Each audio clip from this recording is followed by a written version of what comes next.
Hello student, आपला next जो point आहे तो आहे ॲटमॉस्फेरिक प्रेशर. लास्ट टॉपिकमध्ये आपण बघितलं होतं pressures due to the liquid column आणि ते प्रेशर मिळालं आपल्याला that is the P equals to H into rho into G. आज पाहू आपण ॲटमॉस्फेरिक प्रेशर. ओके, त्यानंतर normal atmospheric pressure, vacuum, absolute vacuum, absolute pressure कशाला म्हणायचं आणि गेज प्रेशर कशाला म्हणायचं. Okay, atmospheric pressure, we know that there is an atmosphere surrounding the earth. अर्थच्या भोवती काय ॲटमॉस्फिअर आहे आणि ॲटमॉस्फिअर म्हणजेच काय की it is the involve of gas, ज्याच्यामध्ये नंबर ऑफ गॅसेस असतील, इयर असेल.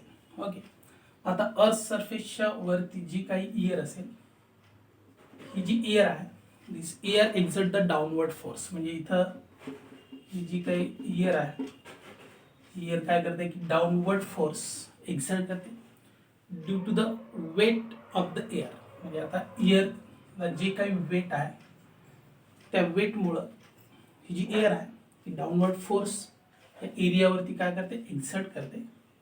तर त्याला आपण म्हणू ॲटमॉस्फेरिक प्रेशर किंवा atmospheric pressure is the force due to the weight of air column. म्हणजे आता याच्यावरती जे काही एअर आहे किंवा एअर कॉलम आहे, तर या एअर कॉलमच्या वेटमुळे एक्झर्ट होणारा force per unit area of cross section at that point and extend up to the top of the atmosphere. Okay, so atmospheric pressure काय, it is the pressure, it is the force due to the weight of air column of unit area of cross section at that point and extend up to the top of the atmosphere.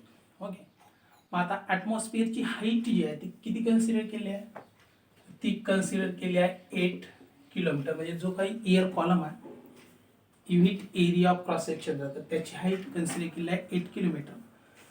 पण ही height जी आहे ती C लेवलवरती consider केली आहे.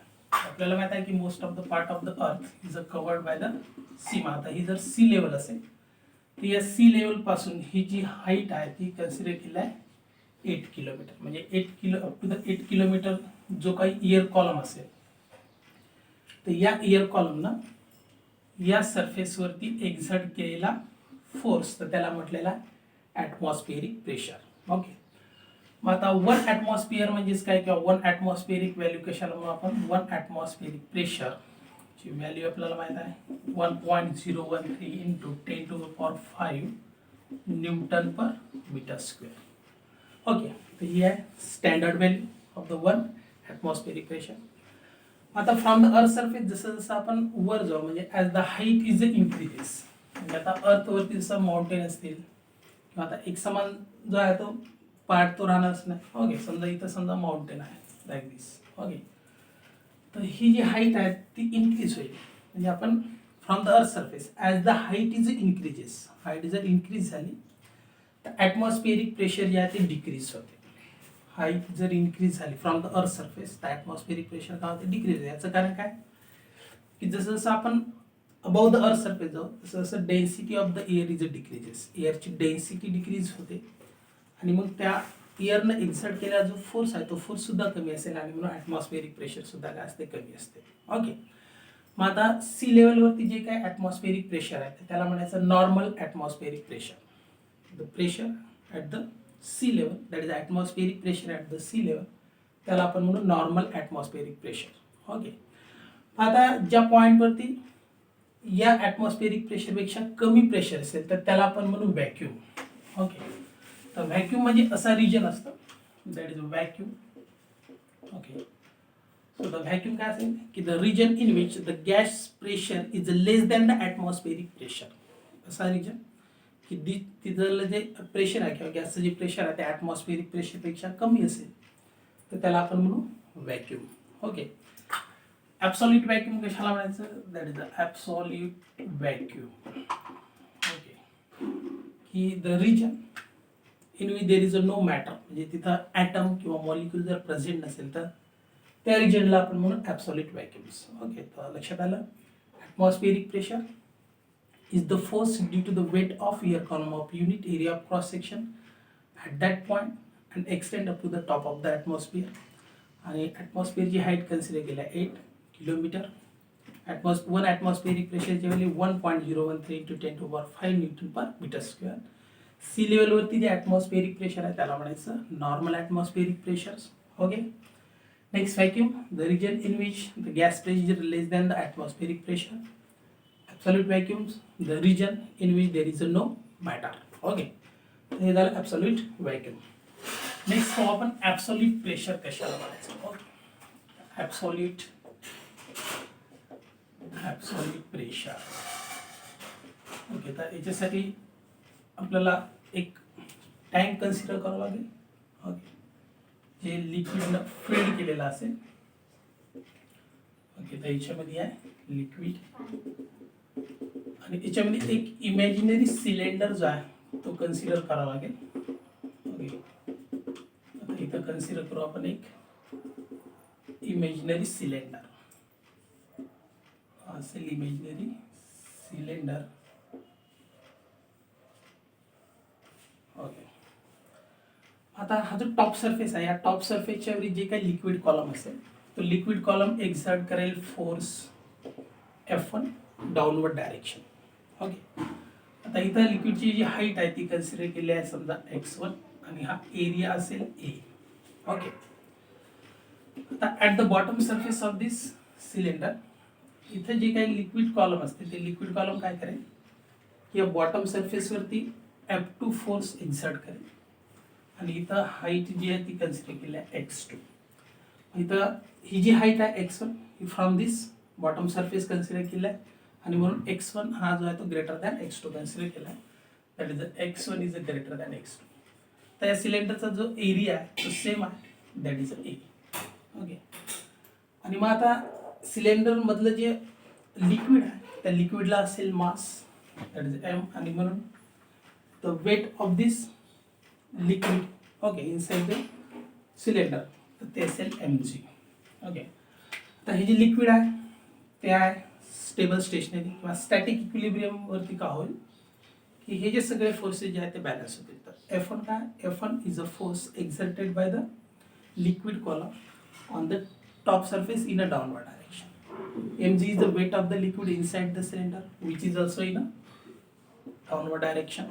Okay, F2 is the force exerted by the liquid below the bottom surface and this force is in upward direction. Okay, म्हणजे जेवढा force downward डायरेक्शनला exert आहे तेवढा इक्वल आणि अपोजिट फोर्स डाऊनवर्ड डायरेक्शनला एक्झर्ट होईल. म्हणजे हा असेल अपवर्ड डायरेक्शन आणि हे दोन फोर्स असतील डाऊनवर्ड डायरेक्शन. हे काय होतील, बॅलन्स होतील स्टॅटिक इक्विलिब्रियमवरती. म्हणजे आता इथून आता या टॉप सरफेसवरचं प्रेशर काय लिहिणार, याला आपण डिनोट करू P1 इक्वल्स टू प्रेशर म्हणजेच काय फोर्स अपॉन एरिया आणि म्हणून इथून फोर्स काय मिळेल तर P1 इंटू A. इथं का होईल, इथं प्रेशर असेल P2 equals to F2 upon A आणि म्हणून F2 का होईल P2 इंटू A. आता स्टॅटिक इक्विलिब्रियमवरती बॅलन्सिंग फोर्स किंवा बॅलन्स इक्वेशन असेल that is F2 equals to F1 plus mg. F1 आणि वेट दोनची डायरेक्शन असेल डाऊनवर्ड डायरेक्शन आणि याला बॅलन्स करेल हा F2.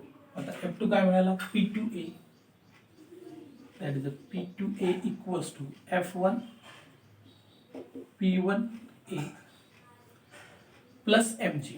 आता जे काही लिक्विड आहे त्याला असेल डेन्सिटी आणि आपल्याला माहिती आहे की डेन्सिटी म्हणजेच काय, ही डेन्सिटी म्हणजेच that is a mass per unit volume. आणि मास का होईल, मास होईल व्हॉल्यूम इंटू डेन्सिटी किंवा डेन्सिटी इंटू व्हॉल्यूम. ही व्हॅल्यू आपण इथं प्लेस करू, that is a rho into V into G. आपण लिहिणार since density equals to mass per unit volume. Okay, आता व्हॉल्यूम्स ऑफ दिस सिलेंडर, या सिलेंडरचं व्हॉल्यूम म्हणजेच काय, ही हाईट x1 आणि x2.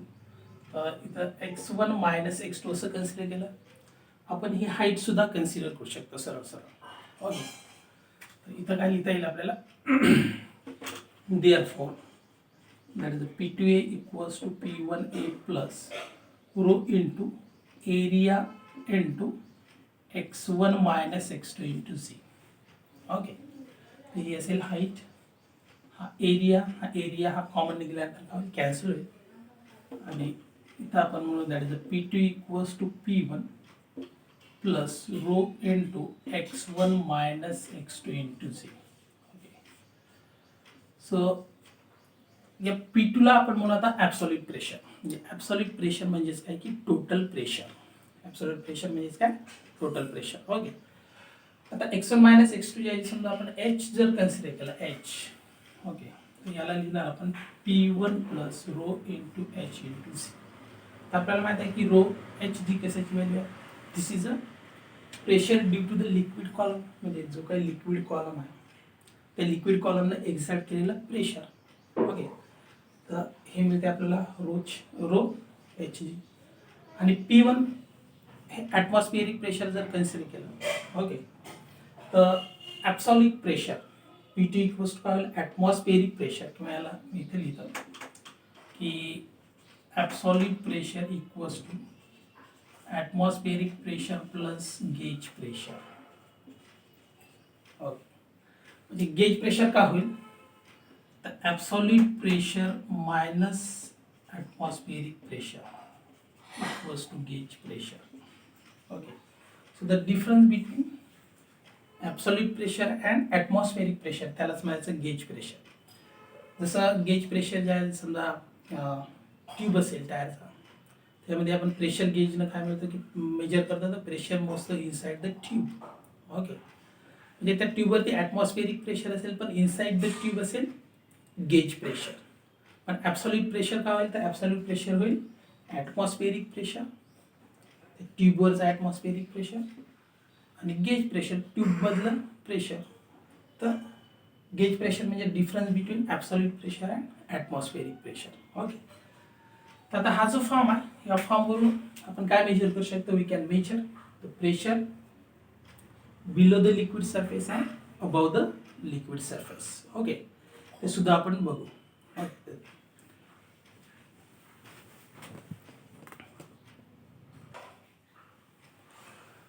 Okay, the pressure below the liquid surface आपल्याला काय मिळालं, that is the absolute pressure P2 equals to P1 plus rho into x1 minus x2 into G. तर या फॉर्ममध्ये आपण जर सरळ व्हॅल्यू जर प्लेस केला तर आपल्याला सरळ pressure below the liquid surface मिळेल. ओके, कन्सिडर करा की आपल्याला या सरफेसवरचं जे आता एक लिक्विड कंटेनर आहे त्याच्यामध्ये एक इमॅजिनरी सिलेंडर आपण अशा पद्धतीनं कन्सिडर केला की त्याचा टॉप सरफेस जातो exactly at the free surface of the liquid आहे, आणि आपल्याला या सिलेंडरच्या या बॉटम सरफेसवरती एक्झर्ट होणारं प्रेशर जे आहे ते फाइंड आउट करायचं. परत ही जी हाईट असेल ती x1 असेल x2. आपल्याला या सरफेसपासूनचं म्हणजे टॉपमोस्ट सरफेसपासूनचं जे प्रेशर आहे on the bottom surface find out करायचा, आणि म्हणून तर x1 जो आहे तो 0 कन्सिडर केला आणि x2 as the height decrease होता म्हणून तो -h कन्सिडर केला. किंवा एरवी आपण x1 मायनस x2 च्या ऐवजी h सुद्धा काय करू शकतो प्लेस करू शकतो. आता या टॉप सरफेसवरती जी काही एअर आहे म्हणजे ॲटमॉस्फिअर आहे ते काय करेल तर फोर्स एक्झर्ट करेल, याला आपण म्हणू F1. एरिया असेल याचा ए, आणि म्हणून इथलं प्रेशर काय होईल P1 equals to F1 upon ए. इथं प्रेशर डाऊनवर्ड प्रेशर असेल दॅट इज F2.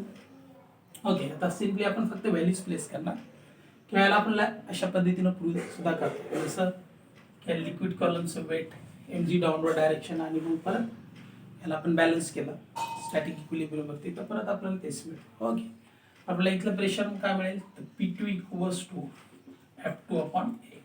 ओके, आता इथं आपल्याला माहिती आहे की above the top surface there is atmosphere, म्हणजे हे ॲटमॉस्फिअरिक प्रेशर असेल म्हणजे P1 असेल equals to PO atmospheric pressure, आणि इथलं प्रेशर आपल्याला फाइंड आउट करायचं आहे म्हणून P2 ला डिनोट करू आपण. ओके, x2 आहे मायनस h. आता ह्या व्हॅल्यू जर आपण इथं प्लेस केल्या P2 इक्वल्स टू P का होईल that is a P equals to P1 म्हणजेच atmospheric pressure that is PO plus rho into 0 हा h जो आहे तो minus h into C, minus काय प्लस होईल. ओके, म्हणजेच P इक्वल्स टू होईल PO plus rho h G. Okay. So this gives the pressure below the liquid surface. म्हणजे आता below the liquid surface जर आपल्याला pressure at any point जर find out करायचं असेल ज्याची हाईट असेल तर मायनस एच बिलो असल्यामुळे हाईट डिक्रीज झाली मायनस एच किंवा एरवी आपण सरळ सरळ x1 मायनस x2 च्या ऐवजी h हे डिस्टन्स आपण h एवढी हाईट कन्सिडर करू शकतो below the liquid surface. Okay. तर बिलो द लिक्विड सरफेस जर आपल्याला प्रेशर फाइंड आउट करायचं असेल P equals to P naught plus H rho g. यार P ला आता आपण म्हणू ॲब्सोल्यूट म्हणजे टोटल प्रेशर काय असेल atmospheric pressure plus gauge pressure. म्हणजे या पॉईंटवरती एक्झर्ट होणार जे प्रेशर टोटल प्रेशर असेल तर it is the sum of atmospheric pressure plus gauge pressure. Gauge pressure म्हणजेच काय की the pressure due to the liquid column that is a gauge pressure. Okay. हे लक्षात ठेवा. आणि म्हणून हे जर गेज प्रेशर असेल ॲटमॉस्फिअरिक प्रेशर आणि absolute pressure the difference between the atmospheric pressure and gauge atmospheric pressure absolute pressure and atmospheric pressure तर त्याला आपण काय म्हणून गेज प्रेशर. तर याच पद्धतीने आपल्याला फाइंड आउट करता येते की pressure above the liquid surface. आता अबव द लिक्विड सरफेस जर कन्सिडर केला आपण लाईक दिस. ओके. तर इथं काय होईल आता it is a part of consideration. याला आपण x1 सुद्धा डिनोट करू शकतो याला x2 सुद्धा डिनोट करू शकतो. ओके. पण बुक्समध्ये काय केलं आहे की याला x1 डिनोट केलं याला x2 डिनोट केलं. Okay. So this is x2. Okay. आणि x2 जे आहे above the earth surface find out करायचं म्हणजे अबव द लिक्विड सरफेस. आता इथं परत एक इमॅजिनरी एअर सिलेंडर कन्सिडर केला आणि मग इथं आपण कन्सिडर करू x1 ज्याची हाईट आहे हाईट d. हाईट किती आहे d आहे. इथे एअर असेल आणि त्या एअरचं जे काही वेट असेल ते mg कन्सिडर करू आणि एअरची डेन्सिटी आपण इथं कन्सिडर करणार. ओके. तर इथं एक्झर्ट होणारा फोर्स. ओके. तर इथं एक्झर्ट होणारा फोर्स तो असेल F1 या एरियावरती एक्झर्ट होईल आणि म्हणून इथलं प्रेशर असेल that is the P1 equals to F1 upon A आणि इथलं प्रेशर काय असेल हा असेल x2 0 P2 इक्वल्स टू हा फोर्स आपण F2 डिनोट करू that is the F2 upon A. Okay. आता आपल्याला प्रेशर फाइंड आउट करायचा आहे above the surface, above the liquid surface at this point. Okay. या पॉईंटवरचं प्रेशर फाइंड आउट करायचं. आता आपल्याला माहिती आहे की इथं ॲटमॉस्फिअरिक प्रेशर म्हणजे जिथं आता P2 आपण ज्याला कन्सिडर केला. ओके. P2 तो P2 होईल P नॉट. P2 का होईल P नॉट म्हणजे या केसमध्ये का होईल की इथं हा P2 इक्वल्स टू असेल P नॉट. इथलं प्रेशर आपल्याला फाइंड आउट करायचं म्हणजे हा P1 इक्वल्स टू होईल P. ओके. आता ह्या व्हॅल्यू आपण इथं प्लेस केल्या. इथं काय मिळेल आपल्याला तर PO equals to P plus x1 किती आहे d आहे rho into T minus 0 that is the T into Z. आता आपल्याला हे प्रेशर फाइंड आउट करायचं आहे P म्हणजे ही टर्म आपल्याला इकडे शिफ्ट करावं लागेल. P इक्वल्स टू काय होईल P naught minus rho into DC. म्हणजे अबव द लिक्विड सरफेस जर प्रेशर फाइंड आउट करायचं असेल तर ॲटमॉस्फिअरिक प्रेशरमधून जे काही प्रेशर आहे due to the air column ते मायनस करावं लागेल आणि बिलो द लिक्विड सरफेस आपल्याला जे प्रेशर आहे याला गेज प्रेशर म्हटलं बिलो असल्यामुळं pressure due to the liquid column ते ॲटमॉस्फिअरिक प्रेशरमध्ये काय करावं लागेल ॲड करावं लागेल. तर हे असेल pressure above the liquid surface. पण इथं ही डेन्सिटी आहे ती डेन्सिटी असेल एअरची. डेन्सिटी कशी असेल एअरची. ओके. आय होप तुम्हाला हा एवढा पार्ट जो आहे तो समजला असेल. तर बुक्समध्ये याच्यावरती एक न्यूमरिकल दिलेला आहे. ओके. तर ते numerical below the earth surface pressure find out करायचा. एक मिनिट मला सांगतो बघा जमलं तर. ओके.